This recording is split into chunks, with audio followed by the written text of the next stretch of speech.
ଦୁର୍ଘଟଣାରେ Axis bank assistant cells ମ୍ୟାନେଜରଙ୍କର ମୃତ୍ୟୁ।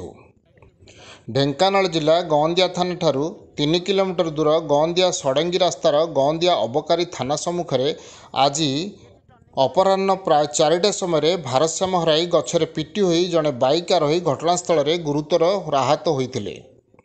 ତାଙ୍କୁ ଗଅଁଦିଆ ଅଗ୍ନିଶମ ବାହିନୀ ଏବଂ ସ୍ଥାନୀୟ ଲୋକମାନେ ଶ୍ରୀରାମଚନ୍ଦ୍ରପୁର ଗୋଷ୍ଠୀ ସ୍ୱାସ୍ଥ୍ୟ କେନ୍ଦ୍ରରେ ଭର୍ତ୍ତି କରିଥିଲେ। ଡାକ୍ତର ସେଠାରେ ତାଙ୍କୁ ମୃତ୍ୟୁ ଘୋଷଣା କରିଥିଲେ।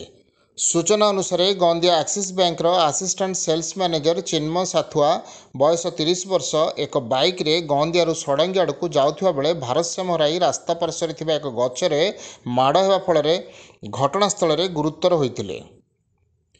ଅଗ୍ନିଶମ ବାହିନୀ ଏବଂ ସ୍ଥାନୀୟ ଲୋକମାନେ ତାଙ୍କୁ ଶ୍ରୀରାମଚନ୍ଦ୍ରପୁର ଗୋଷ୍ଠୀ କେନ୍ଦ୍ରରେ ଭର୍ତ୍ତି କରିଥିଲେ। ଡାକ୍ତର ସେଠାରେ ତାଙ୍କୁ ମୃତ୍ୟୁ ଘୋଷଣା କରିଥିଲେ। ଚିନ୍ମୟଙ୍କ ଘର ଅନୁଗୁଳ ଜିଲ୍ଲା କୁମଣ୍ଡ ଅଞ୍ଚଳରେ ହୋଇଥିବା ଜଣାଯାଇଛି। ପରିବାରକୁ ଖବର ଦିଆଯାଇଛି। ପରିବାର ଲୋକ ଆସିବା ପରେ ଶବ ହସ୍ତାନ୍ତର କରାଯିବ।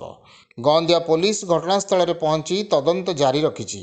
ଏହି ସ୍ଥାନରେ ବାରମ୍ବାର ଦୁର୍ଘଟଣା ଘଟୁଥିବାରୁ କର୍ତ୍ତୃପକ୍ଷ ଏହା ପ୍ରତି ବିଚାର କରିବା ପାଇଁ ସ୍ଥାନୀୟ ବୁଦ୍ଧିଜୀବୀ ଉଚ୍ଚ କର୍ତ୍ତୃପକ୍ଷଙ୍କ ଦୃଷ୍ଟି ଆକର୍ଷଣ କରିଛନ୍ତି। ଢେଙ୍କାନାଳରୁ ସୌମ୍ୟରଞ୍ଜନ ମହାନ୍ତିଙ୍କ ରିପୋର୍ଟ, ନାଗରାଜ ନ୍ୟୁଜ୍।